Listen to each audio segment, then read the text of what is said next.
Combien en français? 9. Boker Tov. Aujourd'hui, le 3 du mois de Shevat, le 9 janvier. Donc j'ai regardé comme ça, j'ai regardé hier soir pour savoir aujourd'hui, c'était l'Eloula de qui, est-ce que c'était le décès d'un Rav. Et donc, je tombe sur un nom qui en fait, peut-être n'est pas connu, le Rav Tzvi Moskovitch. Quand on dit ce nom, on ne connaît pas. Mais pour savoir qui est ce monsieur, d'abord je vais préfacer par la Gemara de Megillah. La Gemara de Megillah, page 15a. La Gemara dit, on a vu dans l'histoire de Purim, on a vu que Esther va voir le roi et lui dit, tu sais, le roi Achashverosh, tu sais qu'il y a 2 personnes qui complotent contre toi. Et donc bien après le roi qui demande et qui dit, quand le roi n'arrive pas à dormir et qui dit, mais ces 2 personnes, donc c'est vrai qu'on a comploté contre moi, mais il y a une personne qui m'a sauvé de ce complot. Parce que Esther lui a dit, tu sais le roi, mon Mordechai, mon oncle m'a dit qu'on complote contre toi. Bien après le roi Achashverosh a dit, Baruch Hashem, j'ai été sauvé, il m'a sauvé ma vie ce monsieur Mordechai. Mais est-ce que lui a été récompensé? Et donc le roi voulait récompenser, comme ça le peuple juif a été sauvé. Là, le Gemara dit, Kol ha-omer davar beshem omro, mevi geoula laolam. Toute personne qui dit une parole de Torah au nom de la personne de qui il a entendu, ça mène à délivrance dans le monde. Parce qu'on l'a vu. Batomer Esther, la Meler, beshem Mordechai. Esther, quand elle a parlé au roi, elle a dit, on complote sur toi. Elle n'a pas dit, j'ai découvert qu'on complote. Elle a dit, Mordechai m'a dit. Et grâce à ça, le roi a récompensé Mordechai, et donc le peuple a été délivré. Tout ça, comme c'est important de dire les choses au nom de leur personne. De ne pas dire, ah, c'est moi qui a fait ça, c'est moi qui a trouvé ça, c'est moi qui ai trouvé cette belle histoire. Il n'y a pas une personne, il doit dire d'où il a tiré les choses. Il ne doit pas se prendre les choses pour lui, pour son kavod à lui. C'est pour ça, d'ailleurs, on avait écrit dans un de ses livres que, c'est pour ça qu'il y a des personnes qui ne disent pas le nom. Ne disent pas le nom de ils font un cours, ils ne disent pas au nom de ce Rav, au nom de tel Rav. Alors à la fin, ils disent Uba le Tzion Goel. Ils demandent la Géoula pour dire que même qu'on n'a pas dit au nom de l'autre personne. Mais c'est vrai qu'on doit dire toujours au nom d'une personne. Pourquoi je dis tout ça? Parce que ce Rav Tzvi Moskovitch là, que c'est aujourd'hui, le jour de sa mort, ça Iloula. C'est un Rav non seulement donc qui sortait beaucoup qui publiait, qui éditait beaucoup de livrets Torah dans un feuillet tous les mois qui s'appelle Otzrot Yerushalayim. Mais surtout, il a des livres, je pense qu'il y a une 20aine de tomes, qui s'appellent Otsar Atsipurim. Les histoires qu'il a entendues, qu'il a vues, qu'il a lues, il a marqué tout ça dans des livres. Otsar Atsipurim. Et on sait tous, comme dit le Baal Shem Tov, le texte qui peut amener le plus de crainte de Dieu pour nous, pour nos enfants, c'est les histoires des tzadikim. Et pas une fois, pas 2 fois. Moi, personnellement, donc j'ai utilisé, c'est une fierté de lire dans ces livres, et ces histoires-là, ces belles histoires qui l'amènent. Des fois, on entend des histoires, mais on ne sait pas, on ne connaît pas la véracité. Peut-être qu'il y a un peu, ça a été exagéré ou quoi.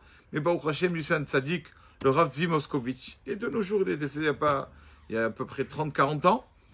Et donc, il a écrit donc, au moins une 20aine de livres d'histoire. Donc, et on sait ce que nos sages nous disent, que quand on dit une parole de Torah au nom d'un défunt, une belle histoire au nom d'un défunt ou quoi, alors Siftotav Dovevot Barkever. On fait, les lèvres de ce défunt murmurent encore des paroles de Torah. Ça fait du bien à son âme. Quand une personne défunte, on dit quelque chose en son nom. Il y en a malheureusement, quand ils rappellent des défunts, ah oui, il aimait manger ça, il aimait boire la nisette. C'est très bien, Chazakouba, il n'y a pas de problème. Mais on fera beaucoup de bien aux défunts si on dit des paroles de Torah ou une phrase de morale que quelqu'un, son père défunt lui a dit ça, etc., etc. Parce que c'est ça qui reste après. Des paroles, des belles phrases pour après avancer dans la Torah de la crainte de Dieu. Donc ce Rav Moskovitch, aujourd'hui, Saïloula. Donc j'ai pris une parmi tant d'autres histoires, d'accord, de ces livres dans le tome 19. Une histoire un ami m'avait montré d'Israël. Et donc, je vais raconter cette histoire qui est tellement belle pour montrer la force des tzadikim, la force des justes. Parce que justement, c'est pour ça que les justes ont une telle force.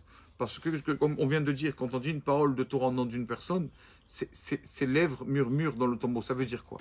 Ça veut dire que même qu'un tzadik a quitté ce monde, quand on dit des paroles en son nom, alors lui, il peut encore parler et prier pour le peuple d'Israël, malgré le fait que ce tzadik n'est plus de ce monde. Donc voilà, je vais lire une histoire du livre de ce Rav Tzvi Moshkovitz, à qui je dis, donc je dis et je répète beaucoup d'histoires, souvent, l'histoire qu'on dit, c'est de ce livre, de ce Rav-là, Tzvi Moshkovitz, Rav Tzvi Moshkovitz, Otsar Asipurim. Voilà une parmi tant d'autres histoires, une histoire sur, regardez la force des tzadikim, sur le Maharsha. Maharsha, on a déjà parlé souvent. Rabbi Shmuel Edles, on sait que Edles, c'est le nom de sa Adèle, en fait. Le nom, c'est le nom de la personne qui l'a élevée, qui après a été sa belle-mère. D'accord? Marat Adèle. Et on sait qu'il appelle son livre, justement, pour faire kavod à sa belle-mère. Donc, il a aussi élevé. Alors, on l'appelle Maharsha Rabbi Shmuel Ben Yezer Adles. Shmuel Yezer Adles. Que sa belle-mère s'appelait Adèle. Pour honorer sa belle-mère, il a gardé son nom. Et donc, voilà une histoire qui s'est passée avec la belle-mère du Maharsha, de ce Rav. Donc, sa belle-mère était une sage-femme. Sa belle-mère était une sage-femme. Et voilà. Et donc, un jour, chaque jour, quand son beau-fils mangeait chez elle, donc bien sûr, il dormait là-bas aussi, donc il prenait son repas de midi. Et un jour, au lieu que ce soit sa femme qui lui serve le repas, alors c'est sa belle-mère qui lui a servi le repas au Maharsha. Et lui était en train d'étudier. Et on sait que le Maharsha, c'était quelqu'un de très haut niveau, un tzaddik. D'accord? On sait il ne se coupait pas trop les cheveux pour avoir les cheveux longs, un peu, parce qu'il s'attachait les cheveux au mur la nuit. D'accord? Comme ça, s'il s'endort un peu, ça lui fait mal, il se réveille. À tel point qu'il est d'un niveau, on ne peut pas parler sur le Maharsha.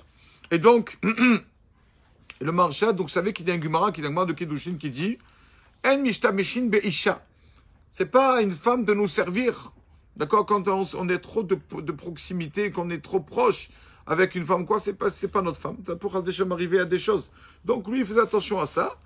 Et il voulait que ce soit que sa femme qui le sert, pas par kavod. D'accord? Donc, elle est venue la belle-mère qui le sert. Maintenant, le Maharsha, bien sûr, il savait que la Torah, c'est avant tout le derrière, les bonnes midot. Donc, de pas, chasvé shalom, blesser ou vexer ou faire de la peine. Il ne va pas lui dire, je veux pas de ton plat, ne me sers pas, laisse ma fille te servir. Ça, c'est pas cachère, ça, tu n'as pas mis dans le mikvé. C'est pas ça, la Torah. La Torah n'est pas chasvé shalom pour faire de la peine. Donc, le Maharsha lui a dit, c'est pas ton honneur à toi de me servir. C'est moi qui dois te servir. C'est pas la belle-mère qui doit servir le beau-fils, c'est le beau-fils qui doit servir la belle-mère. Là, j'ai une différence d'âge, tout ça. Donc, bien sûr, pour lui faire plaisir, il veut vous dire que ce n'est pas elle de la servir, mais il a dit les choses comme il faut, comme il se doit, comme la Torah nous le demande. Vodabriot, honorer les créatures, respecter les créatures. Et donc, il lui a dit, c'est pas à toi de me servir. Donc, quand il lui a dit ça, il lui a dit une phrase. Il lui a dit comme ça pour lui faire plaisir. Il lui a dit, quand tu auras 100 ans, tu me serviras. Pas maintenant. Comme ça, il lui a dit, le Maharsha. Quand tu auras 100 ans, tu me serviras. Et donc, un jour, elle tombe malade. Elle tombe malade. Et donc, pendant 3 jours, elle est comme dans le coma, réactive. Pendant 3 jours, la belle-mère du Maharsha. Et après 3 jours, elle se réveille de son coma. Elle se réveille. Et elle demande à son beau-fils, le Maharsha, de lui rassemble tes élèves. Je vais raconter ce qu'il s'est passé pendant ces 3 jours. Pendant ces 3 jours, mon corps était là. Mais mon âme est montée devant le tribunal céleste. Elle raconte que, la belle-mère du Maharsha, elle raconte qu'elle est arrivée devant le tribunal céleste. Et déjà, on voit une petite âme, une neshama, qui vient et qui l'attaque en justice devant Kadosh Baruch Hu. Elle dit, je m'appelle comme ça, je suis une fille qui était dans le ventre de sa mère. Et toi, la sage-femme, parce qu'elle était sage-femme, la belle-mère du Maharsha, toi, tu m'as tué. Tu as fait boire quelque chose à ma mère pour que je meure dans son ventre. À cause de toi, je ne suis pas arrivé dans le monde, je n'ai pas pu faire de mitzvot. Donc la belle-mère du Maharsha raconte et dit, voilà, j'ai été attaqué en justice. Et le Maharsha dit, alors, qu'est-ce que tu as répondu? Belle-mère, qu'est-ce que tu as répondu? Elle dit, j'ai répondu que tout simplement, la vie de la maman était en danger. C'est vrai que quand Dieu préserve Chas Shalom, quand on tue un bébé qui est en bonne santé dans le ventre de sa mère, c'est marqué qu'on fait un mal dans le monde, qu'un cri, les anges poussent un cri qu'on entend des deux extrémités du monde. Quand on tue un bébé comme ça sans aucune raison. Quand tu as un problème de santé, bien sûr, il faut demander au rabbin. Et donc, la belle-mère du marché a dit, moi j'ai dit, problème de santé.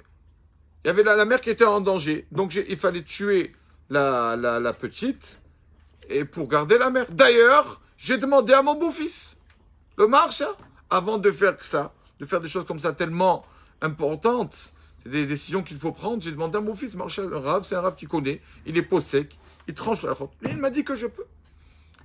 Quand j'ai dit ton nom, elle dit à son beau-fils, j'ai demandé à mon beau-fils, marcha, ça y est. Ils ont dit, ça y est, si le marcha, le rave, Rabbi Shmuel Eliezer, a tranché comme ça, laissez sa belle-mère tranquille. Et est venu un ange. Elle raconte, elle est venue un ange. Et cet ange a dit, vous parlez du beau-fils, le marcha? Et comment vous oubliez? Vous oubliez que sa belle-mère qui est là devant le tribunal céleste, une fois, elle a amené à manger, à donner le repas au marcha. Il lui a dit, quand tu auras 100 ans, tu me serviras. Ça veut dire qu'il faut qu'elle vive 100 ans. Là, elle n'est pas à 100 ans, là. C'est vrai. C'est vrai. Donc elle a dit, c'est pour ça que je suis revenu après 3 jours. Voilà pourquoi mon âme est revenue ici dans ce monde. Parce que mon beau-fils m'a dit une fois, quand tu auras 100 ans, tu me serviras. Comme le marcha a sorti ça de sa bouche, mon beau-fils, tu auras 100 ans, il a dit, c'est sorti de sa bouche, voilà ce que c'est les tzadikim. Voilà une parmi tant d'autres histoires dans le livre de ce Rav Tzvi Moshkovitz. Aujourd'hui, c'est Saïloula, que le mérite de tous les tzadikim protège de l'âme Israël. Amen. Amen.